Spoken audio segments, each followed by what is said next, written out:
on my face. In my weakness I'm strong, 'cause you give me grace.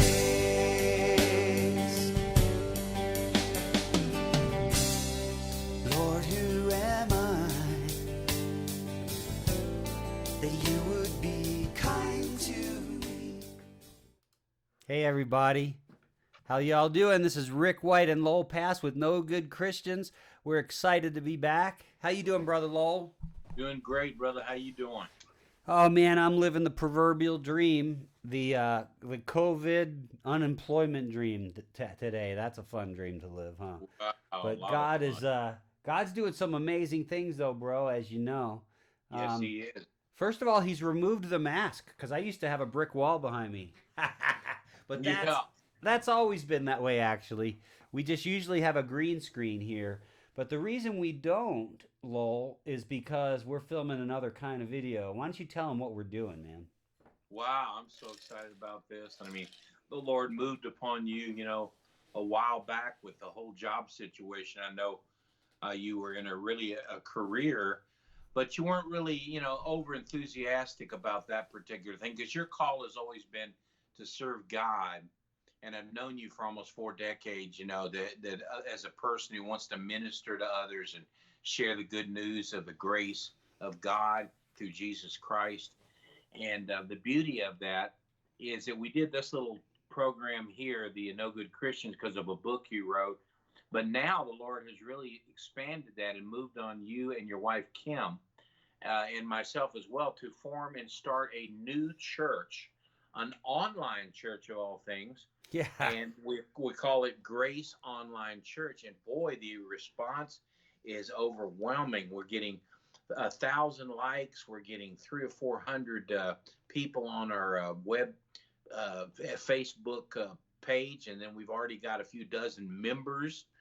And we just launched this 3 weeks ago. And I've listened to all 3 of your sermons. And I know you use that green screen in there. But boy, I'll tell you what, it's come across very good. And I love the format we're using, which is short, keeping it to the most important thing of all, which is the good news of God's unmerited favor, his kindness. Right. And that's grace. Most people use the word grace, but they don't really get into it. But this whole church is going to be based upon that. We have a thing that says sinners welcome here. And that is really where we're at. We know the gospel has been so changed through religion that it's no longer a clear message of Christ paying everything and you coming to him in your meekness and your humility and saying, I need you, and then learning that, thank goodness, Jesus did everything. So we launched this. We want to have everybody spread the word, and it's already getting out. I'm so happy about it, and I know that it's going to be blessed by God. Yeah, I hear you, bro. I'm excited about it too. I mean, that's basically the kind of the natural evolution of No Good Christians, if you think about it. Because what we've been doing for years now is standing up for the unmitigated gospel of grace. Because that's really what No Good Christians means. And it comes from Matthew, I believe. Yeah, Matthew 10, where they say, good teacher. And he's like, why do you call me good? No one is good but God. And so that's where it came from, because most churches seem to be like they're trying to make people into good Christians who don't bother Jesus. So what is it about you that is bothersome? Let's fix you up and keep you, a safe person who won't bug Jesus too much. Yeah, and you never really will measure up. That's why you got to. No, in fact, there is another mediator, and it's the guy up there. And listen, I've been involved in those kinds of churches, and better churches, of course, for over 30 years on staff, like literally every Sunday, leading worship, at a Salvation Army church and at CFR, the church you and I were at, and at Mission Hills Baptist, and all these different churches. And we've been a part, and so have you. We've been a part of contemporary Christianity and evangelical Christianity for almost all of our lives. And guess what? We don't fit in. In fact, there's on the Grace Online Church website, which is www.graceonlinechurch.org, there's a post in there called Misfits. about that's what it's like these days, man. You go into this place and you go, I have nothing in common with these people. Either they're all perfect or they're all pretending. And I know two things about myself. A, I'm not perfect, and B, I don't want to pretend anymore. And so people aren't going to church. Well, guess what? We say crazy things on this church. We That's even right. say all grace and no BS. And sometimes we actually say what BS stands for. Oh, no. Because Well, that's how what it people is. feel. That's how people feel because they've been put down. They've been abused really by the clergy laity system that Yeah. says you are not measuring up. God is not satisfied with you. He's disappointed with you. Instead of the message that no, actually, when he looks at me, he sees Jesus. That's right. Because Jesus is our substitute. He's the one who in our stead died, and his righteousness is now a gift for us, and so we are righteous in him. They're mixed up about it. Yeah, and you know why they're mixed up about it? I hate to say this. I think some of them are genuinely kind of deceived. But it's possible that you've been in sales a long time, Lowell, and I've been in sales, and one of the things they tell you to do in sales is create the need, or at least really elicit the need, like really emphasize the problem, right? So that then you can provide the solution. Well, these guys do that sometimes in a corrupt way because it's a fake need. You need to come here every Sunday and Wednesday, and you need to be involved in at least 3 ministries, and you need to show that you're a dedicated Christian before you can even consider becoming a deacon, let alone anything else. And then if you wanted to get into the elder board, all of our elders have MDivs from only the top seminaries. And so it's just we don't fit.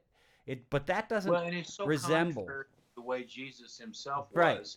When he was on the earth. He was a friend of sinners, and he bid all these people who honestly knew their situation, right, weren't trying to hide it, whether they were a prostitute or a publican or a leper or whatever their situation was. They came to Jesus and they say, I know I need a savior. Yeah. And he wasn't trying to judge them in that way.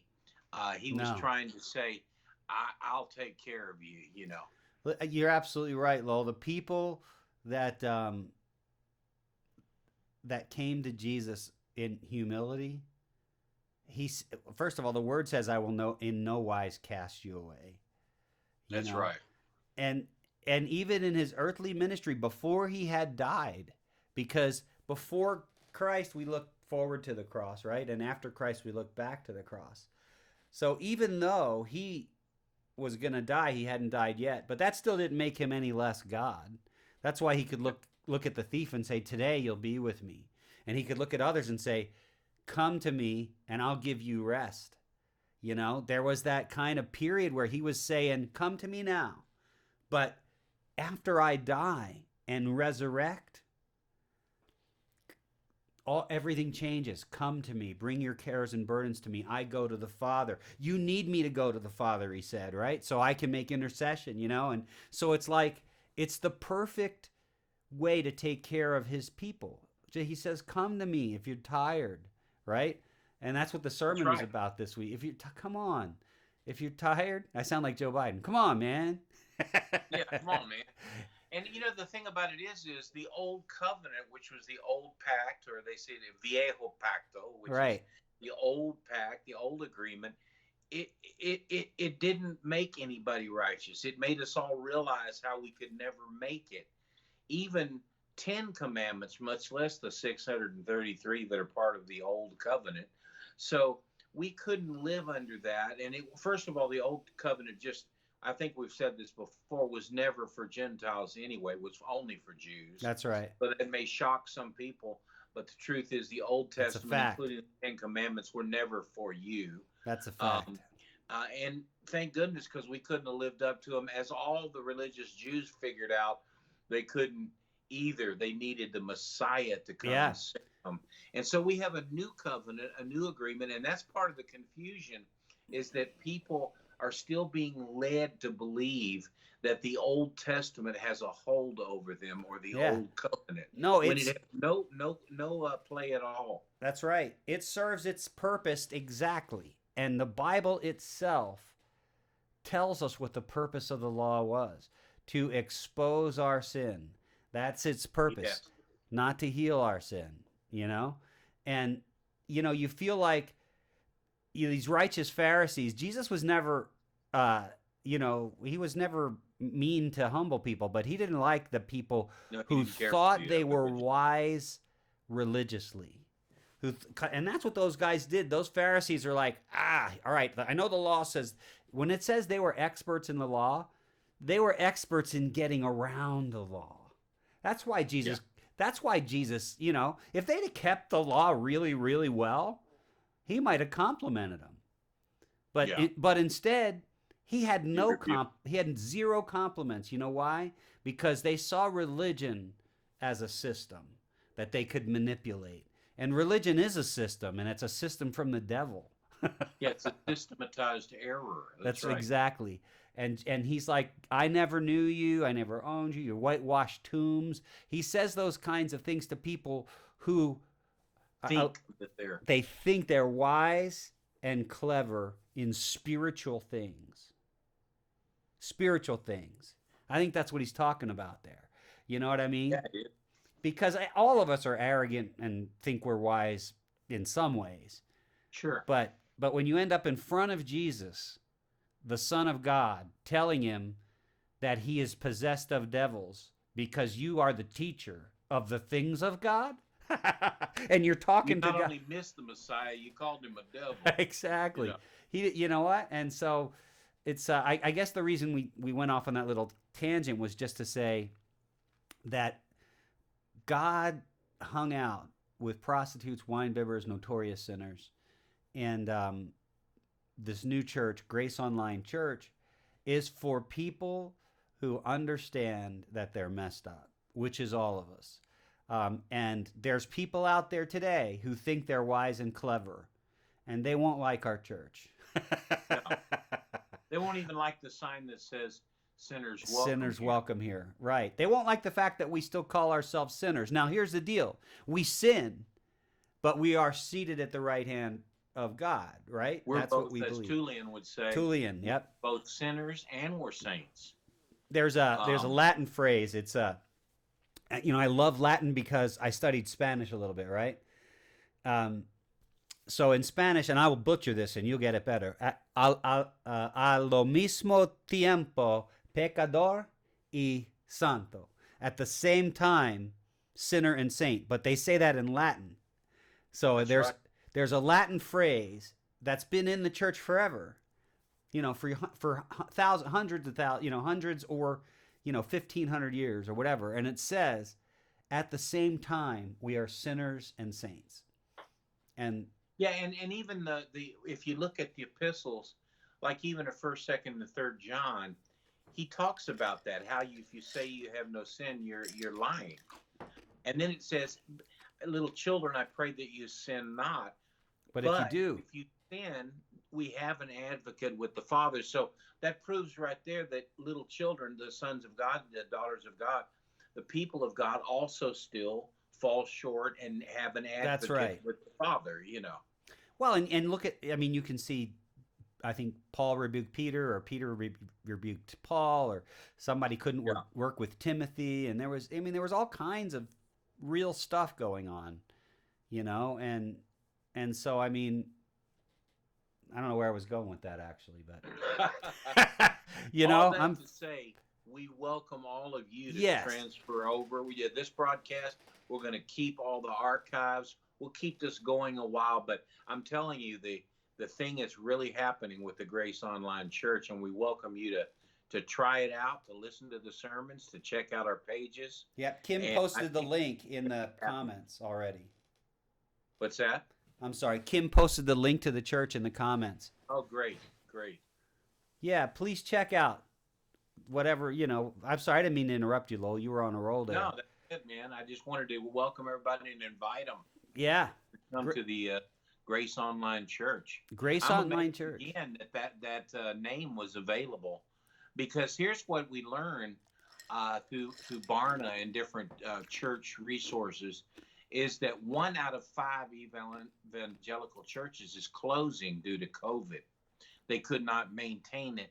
And today, just in the nick of time and the right way, the technology has come together to be able to do church. We're gathered together. We're not forsaking the assembling of ourselves. We are doing it. That's right. We're doing it together through technology.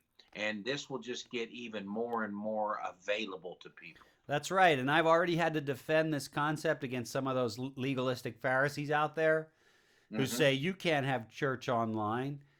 Well, why not? Because there were no computers in Jesus' day?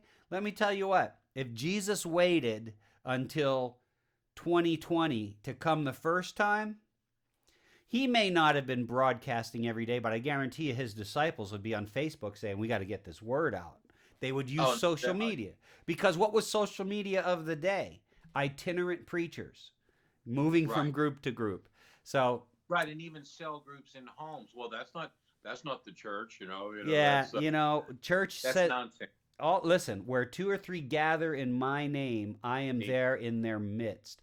To pretend that we have to be in the same physical location is to pretend that Jesus is somehow bound by this dimension and that he can't fathom being in the midst of both you and me, even though we're in different states. Now, that's our limitation. That's us putting... Right, and 1 Corinthians says, he that is joined to the Lord is one spirit. Yeah, that's right. So all the saints that have lived throughout the ages are part of the universal church. That's right. And how can that be if they passed away 200 years ago? Well, that's because God transcends time and space and location. Exactly. We have trouble together in the spirit together. That's right. We don't have trouble understanding that he transcends time. People think that all the time. Well, guess what? Time and space are like this united. That's right. Right? That's what Einstein figured out. Supposedly the Big Bang, there was no time. Right. But God is also outside of time. And if you read Apocalypse or Revelation, it says the angel declared that there shall be time no longer. Right. And he's outside of space because he created space. So he is other than space. Yep. Exactly, brother. So that was good. And so we invite you to come and check out Grace Online Church. Yep. We do. Please do. We'll be back next week. We're excited. Grace Online Church. If you're on Facebook, we do most of our stuff there. So search for Grace Online Church. You'll see me and Lowell, and you'll recognize it's us. And come check it out. God's doing something cool. And No Good Christians was the birth of it. Yep. Right? Amen. We'll see you guys next week.